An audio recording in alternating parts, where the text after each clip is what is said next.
رابعہ بصری رحمت اللہ علیہ کو دنیا سے گئے ہوئے 1200 سال ہو چکے ہیں، لیکن ان کا نام آج بھی زندہ ہے، رابعہ بصری۔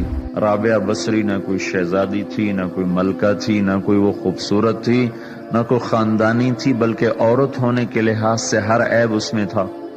ان کی عادت یہ تھی، وہ روزانہ عشاء کی نماز کے بعد غسل کر کے کپڑے بدل کے اپنے خامن سے پوچھتی آپ کو میری ضرورت ہے؟ اگر وہ کہتے کوئی نہیں ہے تو پھر پوچھتی مجھے اجازت ہے؟ وہ کہتے اجازت ہے تو پھر مصلی پہ کھڑی ہو جاتی ہے اور فجر کی نماز تک مصلی پر کھڑی رہتی تھی۔ ان کا خامن جلدی فوت ہو گیا، جوانی میں ہی بیوہ ہو گئی۔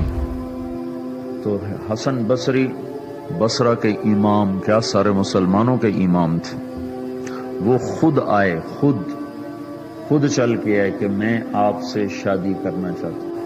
وہ کوئی شادی کا شوق نہیں تھا ان کو، وہ تو اولاد کے قابل نہیں، شکل صرف ان کی نیکی اور ان کا جو اللہ سے تعلق تھا، ان کو یہ لالچ ہوا کہ یہ میری بیوی ہو جائے تو اس کی طفیل شاید میری بخشش ہو جائے۔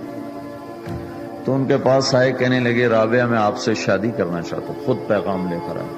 تو انہوں نے فرمایا میری 4 باتوں کا جواب دے دو تو میں شادی کر لیتا۔ کہنے لگے کیا؟ کہ یہ بتاؤ میں جنتی ہوں کہ دوزخی ہوں؟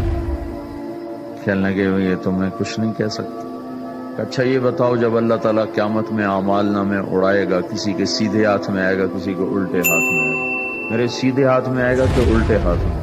کہنے لگے یہ بھی کچھ نہیں بتا سکتا۔ کہنے لگے اچھا یہ بتاؤ جب اللہ نیکیوں کو تولے گا، کسی کی نیکیاں بڑھ جائیں گی، کسی کے گناہ بڑھ جائیں گے، میرے گناہ زیادہ ہوں گے نیکیاں زیادہ ہوں گی؟ کہ یہ بھی نہیں بتا سکتا۔ کہ اچھا یہ بتاؤ جب لوگ بول سرات سے گزریں گے، کوئی پار نکل جائیں گے، کوئی نیچے گر جائیں گے، تو میں پار نکلوں گی کہ دوزخ میں گروں گی؟ کہنے لگے یہ بھی میں نہیں بتا سکتا۔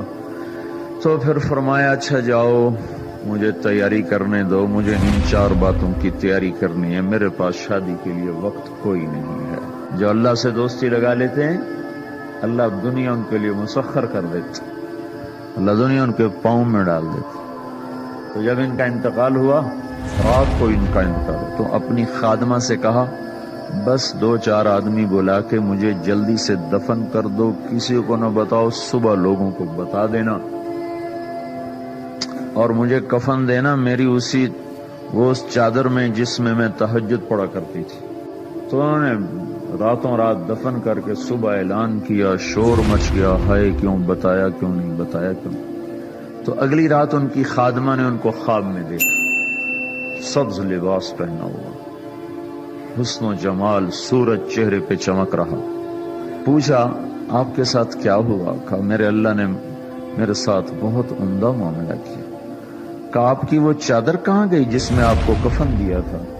کہا وہ اللہ تعالیٰ نے اتار لی ہے اور مجھے جنت کا جوڑا پہنایا ہے، اور اس چادر کو اللہ نے سنبھال کے رکھا ہے، جب قیامت کے دن میری نیکیوں کو اللہ تولے گا تو اس چادر کو بھی اس میں تولے گا۔ انہوں نے پوچھا منکر نکیر کا کیا ہوا؟ کہا وہ آئے تھے تو انہوں نے مجھ سے کہا من ربکی، تیرا رب کون ہے، تیرا رب کون ہے؟ تو میں نے منکر نکیر سے کہا جس اللہ کو 40 سال نہیں بھلایا اس کو 4 ہاتھ زمین کے نیچے آ کر میں بھول جاؤں گی؟ کہ جس رب کو 40 سال میں نہ بھلا سکی اس کو 4 ہاتھ زمین کے نیچے آ کر میں بھول جاؤں گی؟ تو منکر نکیر نے کہا اب اس کا آگے کیا حساب لینا، چلو بھائی واپس چلو۔